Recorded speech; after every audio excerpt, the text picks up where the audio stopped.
വീഡിയോയിൽ നിങ്ങളോട് പറയാൻ പോകുന്നത് ചൈനീസ് ബോൾസം പെട്ടെന്ന് എങ്ങനെ വേര് പിടിപ്പിക്കാം എന്നുള്ളതാണ്. അതിന് ഞാനൊരു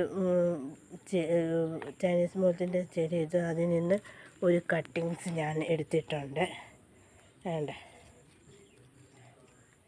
നമുക്ക് ഒരു കട്ടിങ്സ് ഞാൻ എടുത്തു.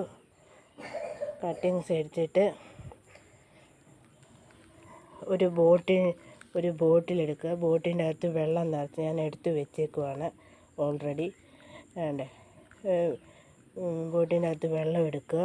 വെള്ളം എടുത്ത് ഈ കട്ടിങ്സ് ഇതിനുള്ളിൽ ഇടുക. ഏകദേശം ഒരു 4-5 ദിവസം ആകുമ്പോഴത്തേക്കും ഇതിനുള്ളിൽ വേര് തിങ്ങി നിറയുന്ന കാണാം. ഇതുപോലെ ഞാൻ ഒരെണ്ണം നേരത്തെ ഒരു ചൈനീസ് ബോൾസം ഇട്ടിട്ടുണ്ടായിരുന്നു. അതിൽ വേര് തിങ്ങി നിറഞ്ഞ് നിൽക്കുന്ന കണ്ട. ഇങ്ങനെ നമുക്ക് പെട്ടെന്ന് വേര് പിടിപ്പിച്ചെടുക്കാം ചൈനീസ് ബോൾസം.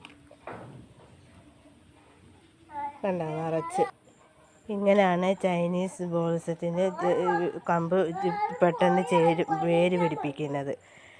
ഇത് ഇഷ്ടപ്പെട്ടെങ്കിൽ എല്ലാവരും ഇത് ലൈക്ക് ചെയ്യുക, അതുപോലെ തന്നെ കമൻറ്റ് ചെയ്യുക. പിന്നെ അതുപോലെ തന്നെ ഈ ചാനലൊന്ന് സബ്സ്ക്രൈബ് ചെയ്ത് സപ്പോർട്ട് ചെയ്യുക. ഇതുപോലുള്ള പുതിയ വീഡിയോകൾ ഞാൻ ഇടുന്നതായിരിക്കും.